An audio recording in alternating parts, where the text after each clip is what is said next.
de cette table, nous avons donc Virginie Brivadi de Livre Access. Donc chacun pourra se présenter par la suite. Olivia Le Divelec de la compagnie d'Idois. Catherine Le Chevalier de l'ADAPI. Christine Loquet de Livre et Lecture en Bretagne. Et Félicie Thillard de l'ADAPEDA. Donc aujourd'hui, cette rencontre, donc Lire autrement, qu'entendons-nous effectivement par ce terme ? Je pense que lire, effectivement, c'est accéder à l'univers de la fiction par des supports adaptés à chacun d'entre nous. Donc cela va permettre de mettre en place effectivement la pensée et l'accès au sens. Il me semble effectivement que c'est pour cela que nous sommes rassemblés autour de cette table. Donc je ne vais pas prendre la parole puisque nous avons des personnes ici qui vont pouvoir chacune nous exprimer ce qu'elles font dans leurs diverses associations. Je vais donc donner la parole à Virginie Brivadi. Bonjour à tous. Donc je suis Virginie Brivadi, je tiens le site internet livreaccès.fr et donc c'est un site internet qui référence les livres pour les enfants en situation de handicap. Donc l'idée c'est de présenter les différentes adaptations qui existent au niveau des livres. Donc ce sont des livres qui sont adaptés soit dans leur fond, soit dans leur forme, pour les enfants en situation de handicap. Donc je présente aussi bien des livres en braille que des livres donc tactiles, en gros caractères, que des livres pour enfants autistes, des livres adaptés avec une écriture spécifique pour les enfants dyslexiques, ou encore des livres en langue des signes, ou avec des DVD incorporant des spectacles en langue des signes. Donc sur le site aujourd'hui, il y a plus de 500 références.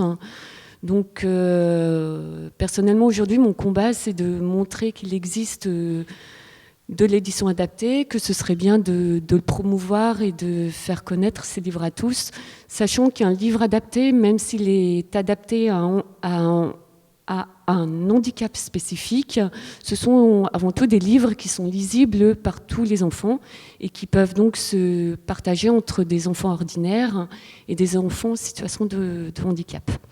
Voilà, et parallèlement, j'anime une petite chronique dans une radio associative parisienne qui s'appelle Les Petites Histoires et qui présente en fait les livres qui sont sur la table là-bas, où je présente en 3 minutes l'histoire du livre et en quoi le livre est intéressant pour ses enfants.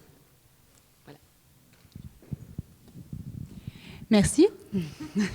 Du coup, on va passer la parole à Olivia Le Divelec, qui est ici comme auteur pour le livre jeunesse en langue des signes.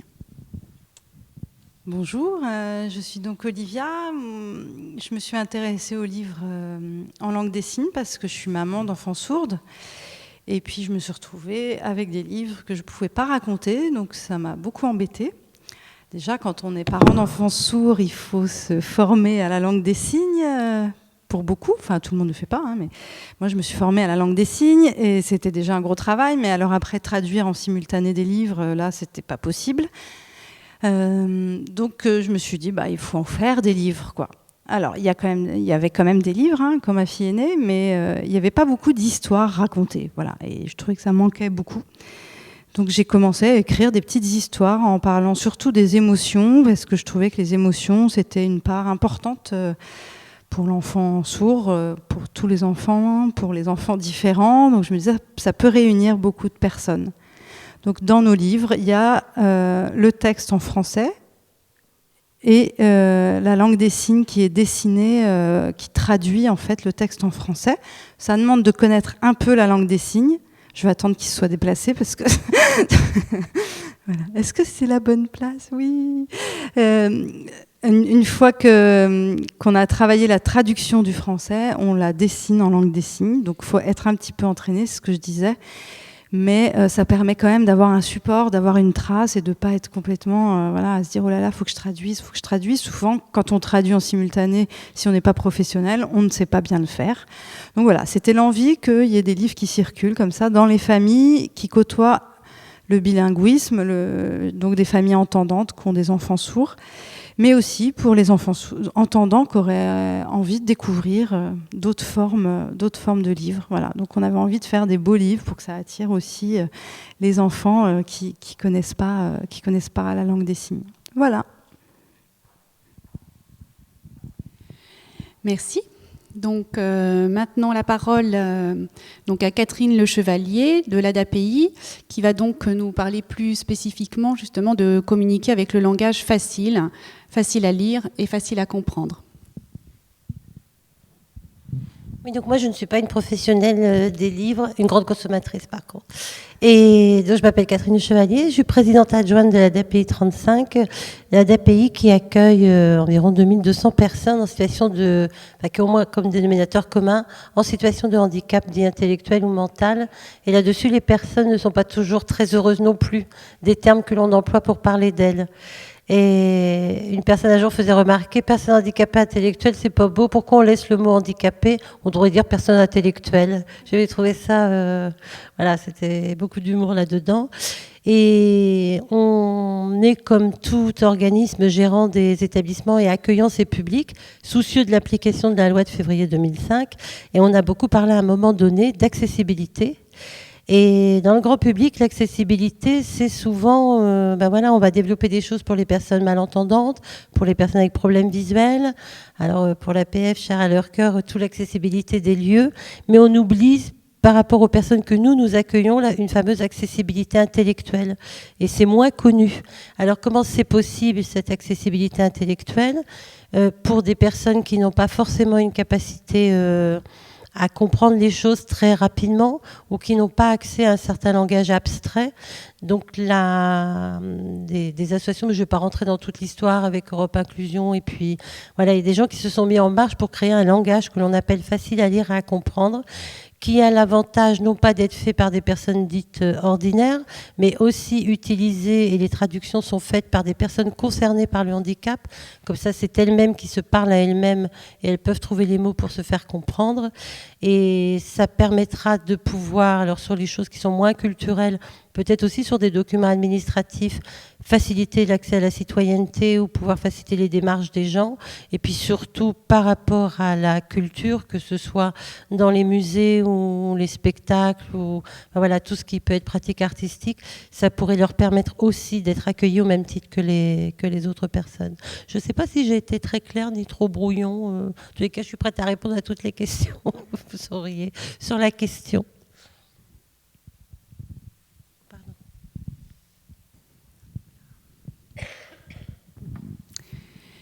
Merci.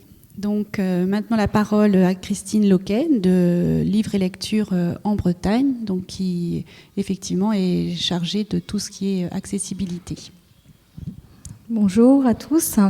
Oui, moi je suis Christine Loquet, je suis chargée de mission sur les publics qu'on dit éloignés du livre et de la lecture. J'interviens dans plusieurs milieux, dont le milieu des hôpitaux et des prisons par exemple, et aussi sur les questions d'illettrisme et de handicap. Pour faire la transition avec ce que vous venez de dire, Madame Le Chevalier, nous on travaille également, alors on est un centre de ressources, structure régionale pour le livre. Je suis venue aujourd'hui avec Christian Rio, notre directeur, et Maëlys Affilé, notre chargée de communication. On est une petite structure institutionnelle, mais une petite structure d'accompagnement des acteurs du livre et de la lecture en Bretagne. Et donc on essaie d'aborder et d'approcher et d'aider tous les acteurs du livre.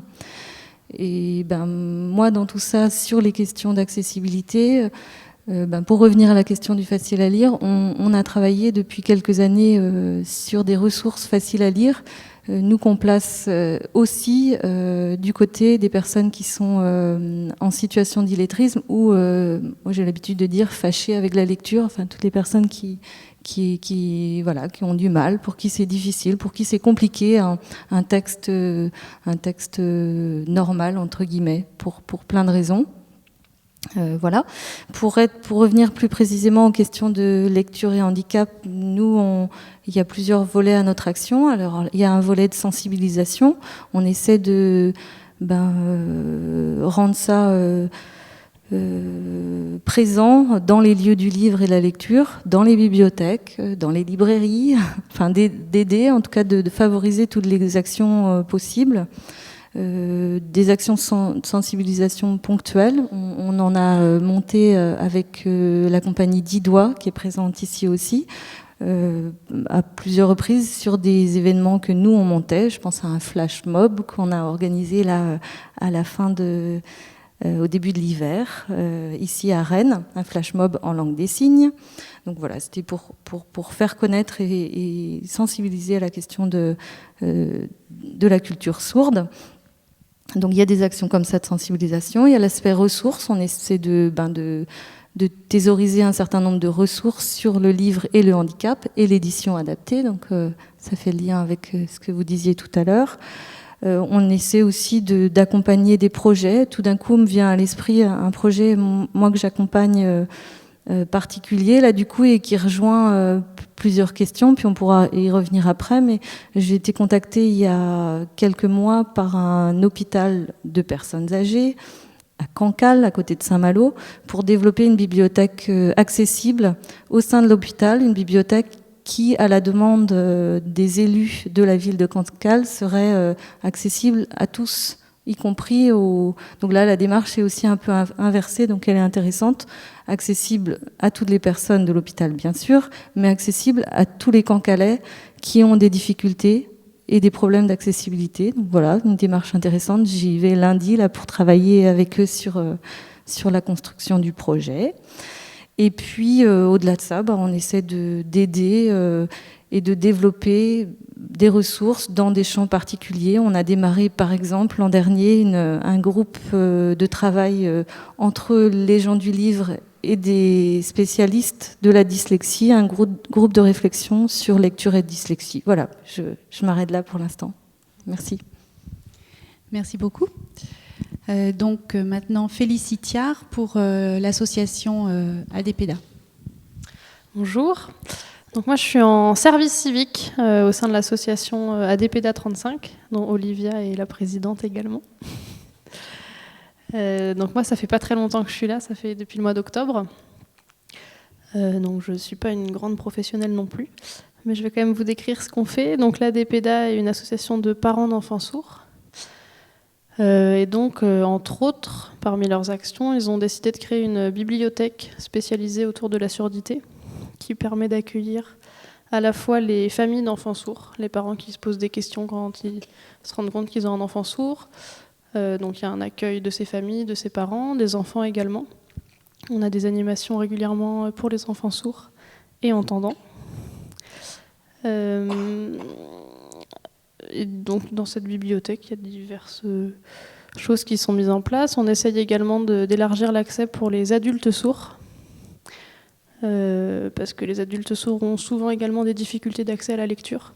Donc on se dit que ce serait peut-être un endroit assez idéal pour eux, pour justement avoir cet accès à la lecture. Et oui.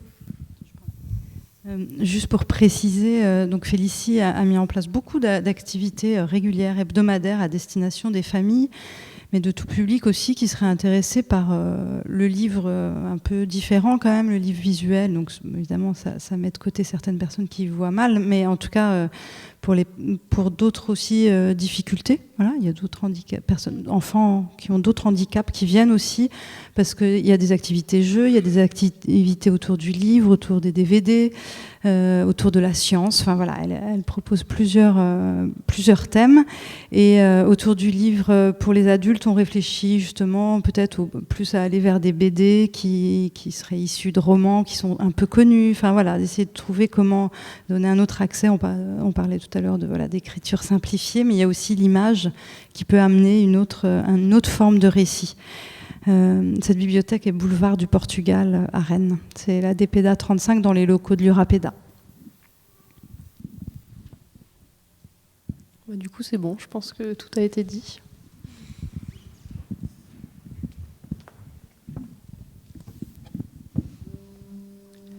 Merci. Je pense que ce qui serait bien peut-être, c'est de passer peut-être à des questions avec la salle. Si vous avez des questions à poser à ces différentes personnes en fonction voilà, de leur spécificité. Moi, je pense en tout cas que effectivement l'accès à la lecture, quel que soit son support, est quelque chose qu'on partage tous et qu'on doit tous partager. Donc voilà, quelles que soient effectivement nos difficultés à aller vers l'écriture ou vers la lecture.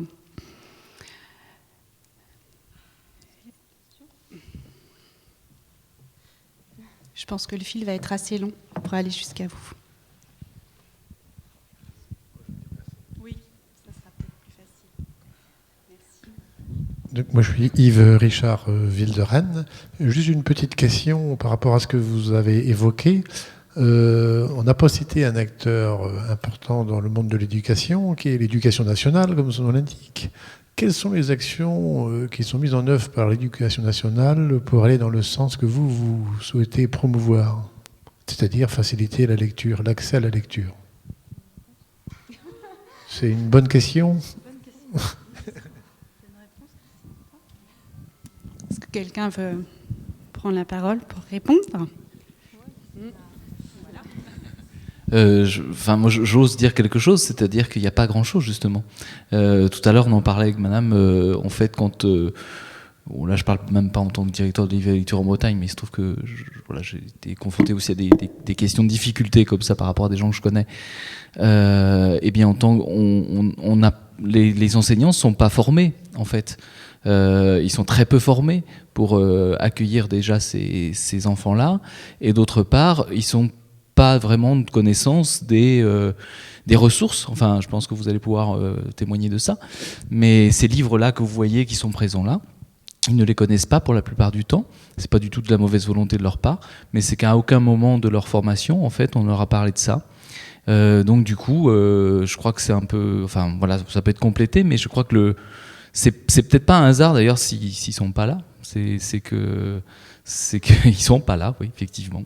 Enfin, c'est un peu méchant ce que je dis là. En plus, je suis un ancien prof, donc je peux me permettre, quoi. Moi, j'ai envie de rajouter juste deux choses. Je suis d'accord avec ce que vous dites, Christian, en général. Après, il me semble qu'il y a des initiatives dans certains collèges, dans certains lycées, dans certaines écoles, avec la culture sourde, avec d'autres aspects des handicaps ou difficultés de lecture. Je pense aussi à la question de la dyslexie. On a, du coup, j'en parlais tout de suite, là, on a mis en place avec les champs libres, le service accessibilité de la bibliothèque des champs libres, un groupe de travail sur les questions de lecture et dyslexie. Là, l'éducation nationale est présente. Mais effectivement, lors de la dernière réunion, on se rendait compte à quel point, en effet, les enseignants sont désemparés et assez peu formés. Ils sont présents, certains sont bien obligés de travailler à ça parce qu'ils ont dans leur classe des enfants ou des jeunes dyslexiques avec qui il faut mettre en place des protocoles, PAI, je ne connais pas tous les sigles, mais vous voyez de quoi je veux parler, PPE, PPS, mais on les sent effectivement assez désemparés et assez peu au fait de tout ce qui existe et problèmes de formation très certainement, ouais. Puis, et dans la compensation qui est faite ou envisagée, en CDA, par exemple, on peut autoriser des achats de matériel adapté pour faciliter les choses, mais à partir de documents ordinaires, j'ai envie de dire. Je n'ai pas entendu dire non plus qu'on allait sur les choses du loisir, comme la lecture qui peut être un loisir. Voilà, il faudrait se poser la question, qu'est-ce qu'on fait là-dessus ? On donne pour du matériel pour la scolarité, ce qui est important, c'est essentiel, mais aussi pour le loisir et le plaisir, ce serait peut-être des choses à revoir, ça fait partie des droits de la personne aussi. Ça serait donc la question de l'accessibilité, jusqu'où elle peut aller, quoi, en fait. Ce ne sont en effet pas que du pratique, l'accessibilité. Voilà. Juste pour préciser, quand même, les écoles pour cet après-midi ont été sollicitées, en tout cas celle au moins du quartier, et puis bon, il n'y a pas eu de réponse. Après, on sait qu'il faut connaître aussi, hein. Enfin, ça peut être assez lent, les démarches. Après, c'est vrai que sur une après-midi comme celle-ci, ça peut être un lieu complètement de découverte déjà. On peut aussi imaginer d'aller dans les classes faire de la découverte. Moi, il y a des choses que j'ai envie d'emmener dans les classes, dans les livres que je lis. Je découvre l'audiodescription, là. J'ai envie d'aller expliquer ce que c'est que l'audiodescription dans les classes. Ça m'intéresserait, mais ça serait un projet à réfléchir. Voilà, faut monter un projet là-dessus, quoi. Moi, pour ma part, j'ai fait un petit peu de sensibilisation au handicap dans des classes de maternelle et dans des centres de loisirs l'année dernière sur ma commune. Il faut savoir que les enfants sont très intéressés par le handicap dans le sens où, en fait, ce n'est pas un sujet tabou pour eux. Ils prennent cette chose comme si on leur parlait d'arbres, de vacances, de montagnes, ce que vous voulez. Et le handicap est un sujet très intéressant à aborder avec eux. Et c'est vrai que par cet intermédiaire, j'en ai profité pour leur parler des livres en braille, des livres en langue des signes. Donc je leur ai appris 2-3 signes, style bravo, bonjour. Ils étaient super contents. Et voilà, il faut savoir que les enfants ont vraiment un intérêt pour ça, du moins. Il n'y a pas de barrière, il n'y a pas la barrière de la différence comme on a nous en tant qu'adultes. Et ce qui était intéressant aussi, c'est que j'ai vu qu'il y avait les instituteurs derrière qui trouvaient ça intéressant. Et il m'a semblé qu'ils se disaient « Ah ben oui, c'est un thème qu'on pourrait aborder ». Mais malgré tout, effectivement, je pense qu'il y a un manque de formation, comme si ce n'était pas une priorité. Et je pense que, personnellement, le handicap, c'est quelque chose qu'on devrait intégrer dans les matières, mais au sens de sciences de la vie, quelque chose qu'on devrait au moins aborder dans les cours, voilà, pour apprendre ce que c'est. Et voilà, c'est un sujet comme un autre, ne serait-ce que pour briser les tabous et parler d'accessibilité auprès de nos enfants et que ça vienne... c'est comme le thème de l'écologie, c'est un thème qui est finalement assez récent. Et voilà, nos enfants aujourd'hui, moi je vois les miens, ils me parlent qu'il faut faire le tri entre les bouteilles, le verre, etc. Moi je sais qu'à l'époque, mes parents m'ont jamais parlé de ça parce que je ne suis pas de cette génération.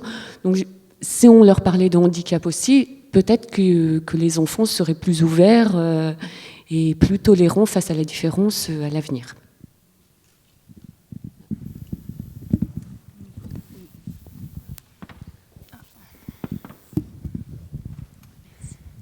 En parlant de sensibilisation auprès des écoles, des classes, des enfants, je peux rappeler le rôle des médiathèques municipales qui organisent de plus en plus des temps forts justement de sensibilisation autour de ces thématiques-là. Il peut y avoir des accueils de scolaires également, accueils classiques. Ça peut se faire également pendant le temps des accueils périscolaires. Voilà, donc il y a des choses qui se font en partenariat avec les écoles qui peuvent aider à sensibiliser et à mobiliser les classes. Voilà.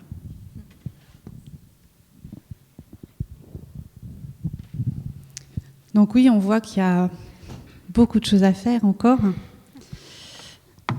sur ce vaste sujet pour pouvoir promouvoir effectivement la lecture au plus grand nombre. Est-ce qu'il y aura d'autres questions ?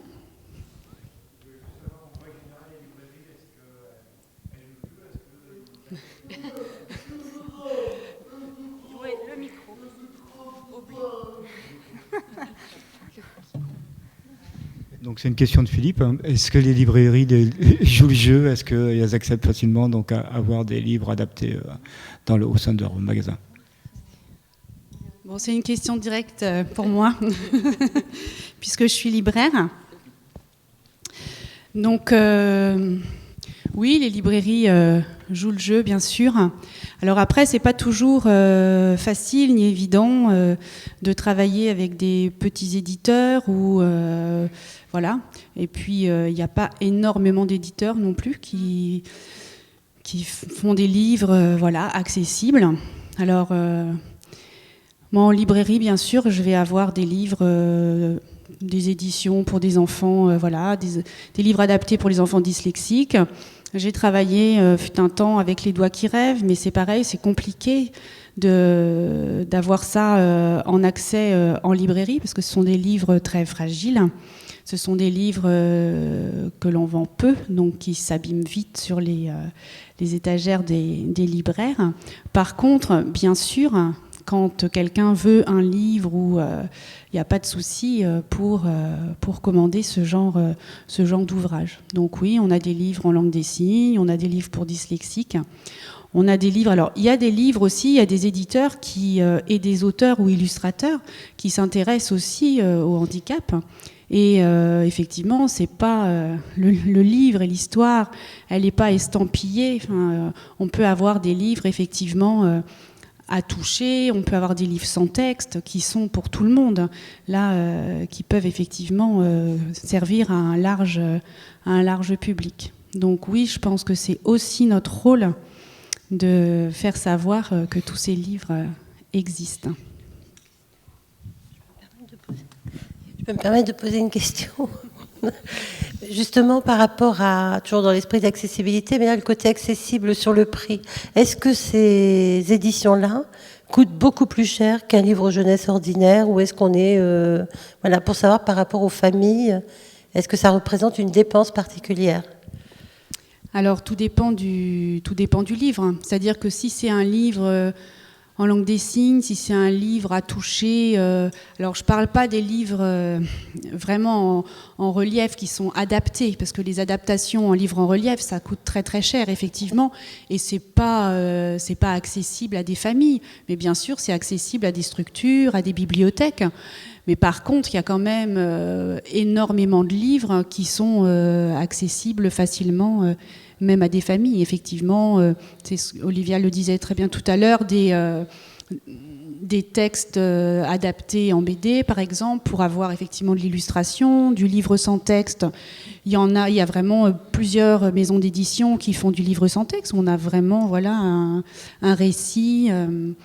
Les livres pour dyslexiques, c'est pareil. En fait, c'est le process qui coûte cher, quoi. Sur du livre en braille, par exemple, ça coûte très cher, ou des livres soufflés, ça coûte très très cher, oui, effectivement. D'accord. Et juste une autre question. Vous dites que vous n'avez pas beaucoup de matériel en présentation, enfin, de matériel livre en présentation parce que peu de demandes. Est-ce qu'on est bien sûr que c'est connu, qu'il existe tous ces livres et toutes ces adaptations possibles auprès des publics concernés, là ? Est-ce qu'il n'y aurait pas quelque chose à faire là-dessus ? Et peut-être du coup, ça ferait quand même aussi une demande plus forte ? Oui, alors ce que je disais là tout de suite, c'est bien sûr, alors sur des livres qui coûtent extrêmement cher, c'est, voilà, de toute façon, là, ça va être des structures qui vont pouvoir les commander. Pour le reste... effectivement, peut-être que c'est pas encore assez connu, mais effectivement, à nous, libraires, bibliothécaires, etc., de mettre en avant ce genre d'ouvrage. Moi, en librairie, je vais effectivement, par exemple, avoir un rayon de livres sans texte, un rayon de livres en langue des signes, voilà, pour que ça soit... En même temps, je pense qu'il ne faut pas non plus les cantonner à certaines... mais voilà, en fait, c'est aussi... pour moi, les estampiller, c'est montrer que ça existe, c'est pour pouvoir effectivement mettre un point dessus. Mais de fait, ce n'est pas assez connu. Après, on en parlait tout à l'heure. De fait, il y a des enseignants, nous on a beaucoup d'enseignants et de professionnels qui viennent nous voir parce qu'ils travaillent avec des enfants qui ont, voilà, des difficultés particulières et essayer de trouver avec eux les choses les plus adaptées. Après, effectivement, en fonction de la fabrication du livre, le livre va être plus ou moins facilement accessible et visible. Pour revenir sur le prix du livre, nous les livres en langue des signes, ça coûte c'est 10 fois plus cher qu'un livre sans langue des signes, il faut quand même le savoir. Tout comme aujourd'hui, il y a des interprètes en langue des signes, voilà, ça a un coût.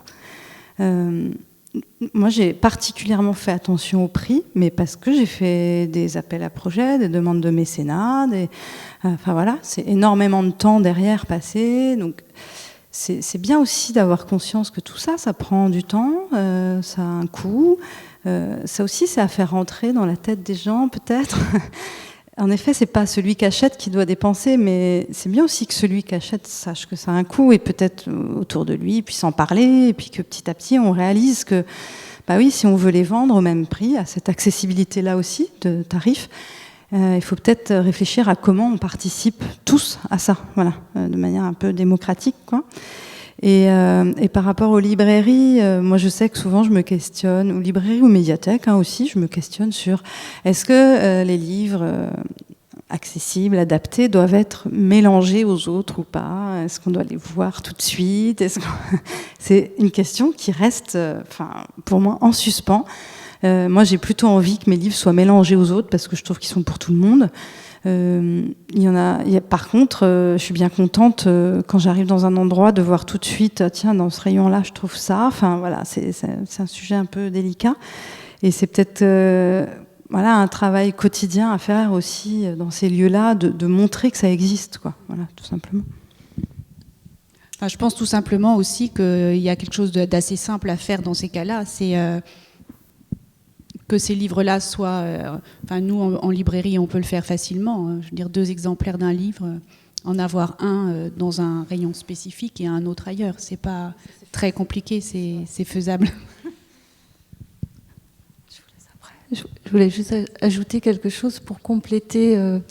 Je ne reparle pas des librairies parce que vous en avez bien parlé. Nous, pour bien connaître toutes les librairies bretonnes, on peut dire que toutes ne font pas cet effort-là malgré tout.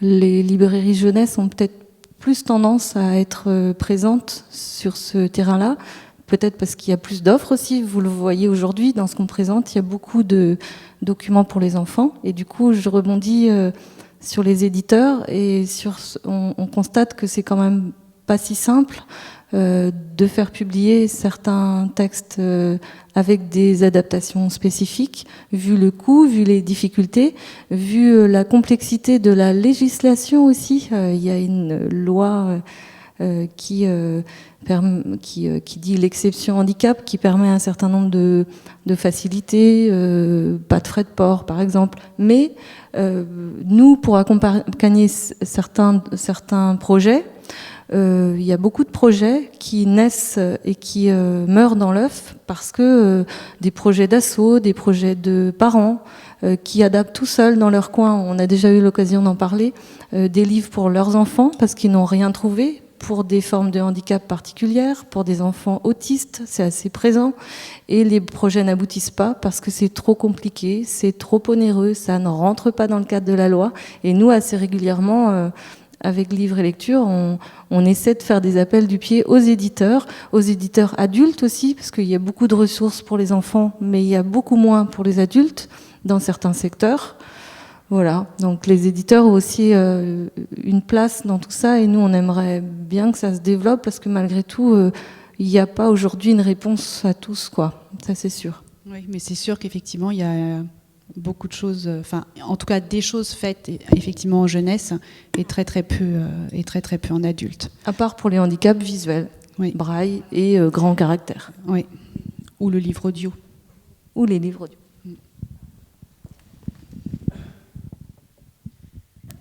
Bonjour, Christine Hardy. Je fais partie de l'association Valentin Oui à la VH à Rennes, et je voulais vous dire que les livres chez nous, on les prête. Les livres sonores sont enregistrés par des bénévoles. Les livres en braille sont transcrits par des bénévoles.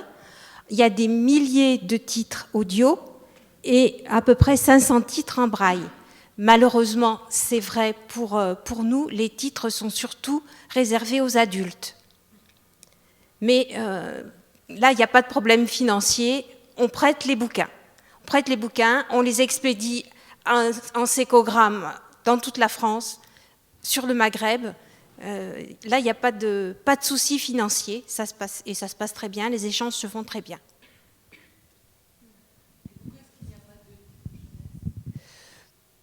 Parce que, si vous voulez, un livre en braille, il n'y a pas du tout d'image. Il y a quelques livres, nous aussi on a quelques livres en préformés, mais c'est vrai que ce sont des livres qui coûtent très cher. Et nous, on ne peut pas les faire, les bénévoles, on ne peut transcrire que Bon, c'est vrai qu'on peut se brancher sur la jeunesse. Là, j'ai un petit bouquin. Vous prenez n'importe quel petit bouquin d'enfant. Vous prenez du film adhésif. Vous tapez votre texte en braille et vous le collez sur le petit bouquin. Ce qui fait que ce petit bouquin sera visible par l'enfant malvoyant ou les parents malvoyants. Et puis les autres enfants, s'ils sont voyants, ils ont le texte en noir, les images, et ils peuvent tous voir le... Mais ça, c'est du travail artisanal.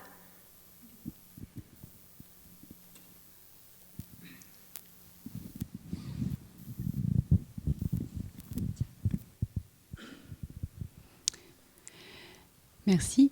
Oui, effectivement, pour la jeunesse, il y a beaucoup d'albums, donc beaucoup de livres illustrés. Après, il y a aussi beaucoup de petits romans ou de petites histoires. Je pense qu'effectivement, la lecture, elle se fait aussi, soit on le voit bien en livre audio, ou ce qui est important, je pense, pour l'enfant aussi, c'est d'avoir des histoires qu'on lui raconte, voilà, et partager des choses. Hein.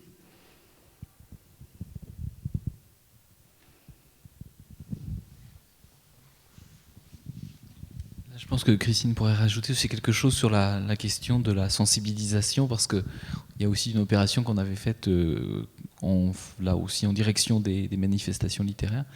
Je pense que c'est important, parce que je pense à ce qu'on avait fait avec le Salon du livre jeunesse du Pays de l'Orient, en particulier. Je pense que c'est important aussi de faire en sorte... Alors l'idée c'était... mais vous allez compléter. L'idée, c'était de se dire qu'il fallait que dans ces manifestations littéraires, il y ait des présentations, effectivement, de livres adaptés, mais pas seulement, et que ça se soit présenté, je dirais, comme quelque chose appartenant au projet de la manifestation même, que ce soit pas quelque chose d'un petit peu à part dans un coin, mais que voilà, ce soit un stand qui soit un peu central, et puis qu'on puisse proposer voilà, des animations, des lectures en langue des signes. Là, il y avait une lecture dans le noir, etc. Et ça, c'était un projet qu'on avait commencé il y a quelques années, qui a essaimé un petit peu sur le territoire. Ça veut dire aussi qu'il faut sensibiliser du coup les financeurs des manifestations en question, qui sont souvent les collectivités, pour qu'elles soient peut-être attentives aussi au fait que ça apparaisse dans le projet qui est soumis en fait par justement ces organisateurs de manifestations. Moi je pense que ça passe par là, en fait, ça passe aussi par ce genre de choses.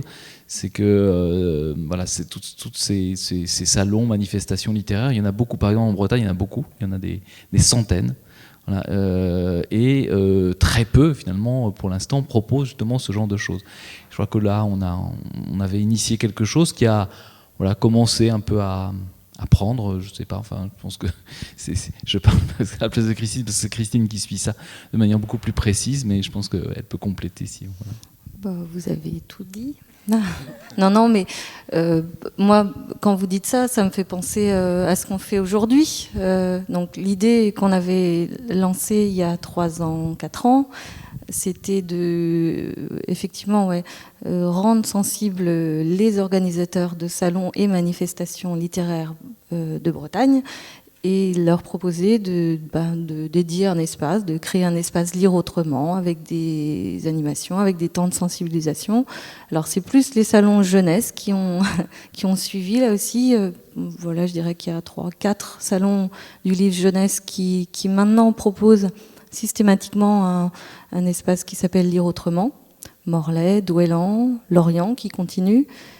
Fougères, salon du livre de Fougères. Et puis Rennes, dans 15 jours. Mais je disais jeunesse. Oui, mais là, rue des Livres à Rennes. Ouais. Donc c'est la première manifestation tout public qui propose depuis 2 ans un espace dédié. Et du coup, souvent, ça fait des petits, ça fait que la bibliothèque qui est partenaire va venir avec une proposition autour du livre et de l'accessibilité. Et puis tel auteur peut être invité. Et puis tel telle école peut être reliée ou telle institution. Enfin voilà, ça fait souvent des petits. Et lorsqu'on a eu cette proposition de travailler avec Zanzan pour cet après-midi dédié au livre Lire autrement, on s'est dit que l'objectif, ça pourrait être aussi d'essaimer dans les festivals et dans les manifestations culturelles en général, pour que voilà, il y a toujours une place, on peut toujours faire une petite place au livre et aux questions de livre et lire autrement, sûrement. Voilà. Donc on a encore beaucoup de lieux à trouver.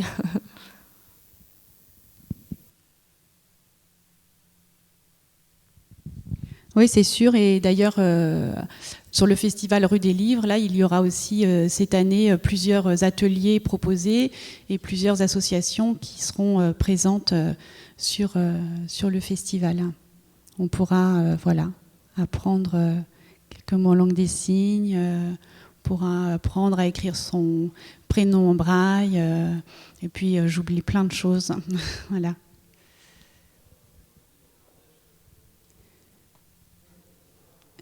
Est-ce que vous avez d'autres questions, d'autres choses qui vous viennent à l'esprit? Je regarde, je vais mettre du temps.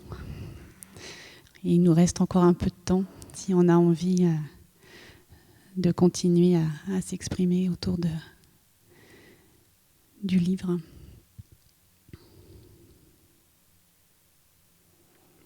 Mais autrement, on peut s'arrêter là. C'est bien aussi. Donc, oui, je dirais juste une petite chose. Ce que je trouve dommage au niveau du livre et de l'accessibilité, c'est que aujourd'hui, que ce soit les institutions ou autres organismes, en fait, les gens s'intéressent à l'accessibilité du livre uniquement lorsqu'ils sont confrontés directement au handicap.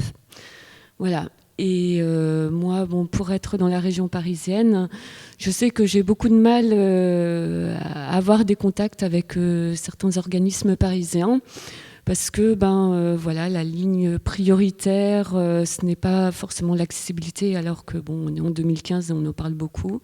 Voilà, il y a d'autres projets, il y a le numérique, etc., etc. Et on a l'impression que ces histoires d'accessibilité, de handicap, c'est bien, mais en gros, c'est un public à part. Bon, personnellement, moi, je suis pas d'accord. Comme je disais, les livres adaptés sont avant tout des livres qui se partagent entre tous. Enfants ordinaires ou en situation de handicap, peu importe. Et c'est très difficile de faire la promotion auprès d'un public qui ne se sont pas concernés. Parce que le problème, dès qu'on parle d'accessibilité, ça sous-entend le handicap. Et dès qu'on parle de handicap, encore une fois, c'est un sujet tabou. Et les gens fuient un peu ce terme. Et on a l'impression vraiment que le handicap, c'est quelque chose qui peut s'attraper. Si on en parle trop, on ne sait jamais. Et alors que non, un livre accessible, c'est justement de l'ouverture d'esprit, ce sont des livres pour tous, c'est la tolérance, je trouve que ça devrait coller aux valeurs de notre monde actuel, quoi. C'est de l'ouverture d'esprit et il faut vraiment s'orienter, du moins. Personnellement, moi, je rame un peu pour parler d'accessibilité à des gens qui ne sont pas confrontés au handicap. Par contre, les gens qui sont atteints de dyslexie, si on peut appeler ça handicap ou autre, me suivent moi dans mes projets, mais sinon, les gens se sentent désintéressés. Ah non, moi je suis pas concernée. Ça, voilà. Donc, je pense que ce qui est bien, c'est qu'on arrive à sensibiliser tous les acteurs, qui soient concernés ou non par le handicap. C'est vraiment parler de l'accessibilité pour tous. Parce que l'accessibilité, sans parler du livre, c'est aussi, si je parle de la voirie, c'est aussi monter des escaliers avec une valise chargée de bouquins. Voilà, on est tous confrontés à une situation handicapante à un moment ou à un autre dans sa vie. Donc l'accessibilité, c'est pour tous et c'est pas uniquement réservé à un certain public.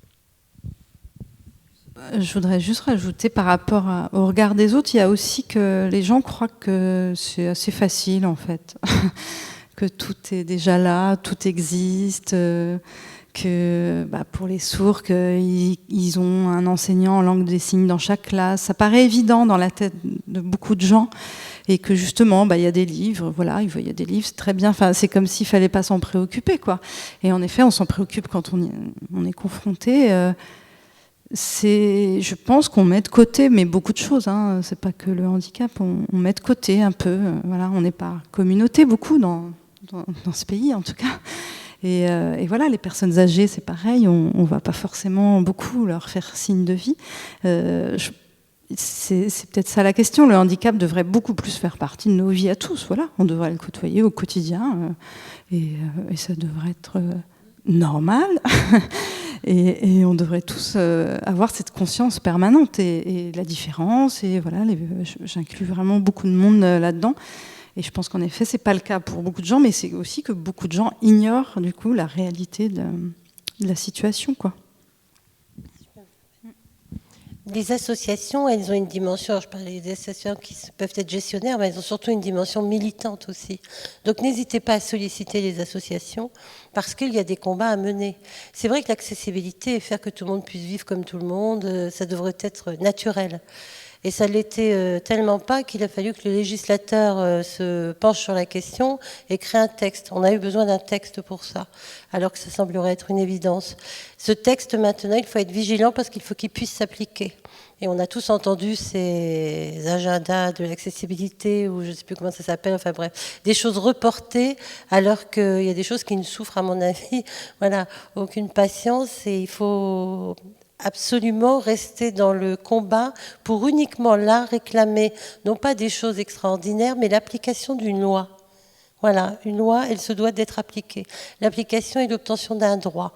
Donc n'hésitez pas à vous entourer des associations. Elles sont toutes très porteuses de ce genre de revendications, que ce soit pour les personnes avec des problèmes auditifs ou autres. Et puis pensons aux personnes déficientes intellectuelles, parce que ce sont les handicaps les plus difficiles à comprendre, parce qu'il y a des choses qu'on n'arrive pas à se représenter. Et voilà, par rapport à ce genre d'action, j'entends parfaitement bien ce que vous dites, et d'être aidé et accompagné par des gens engagés, ça facilite. Et en plus, en général, on sait s'y prendre.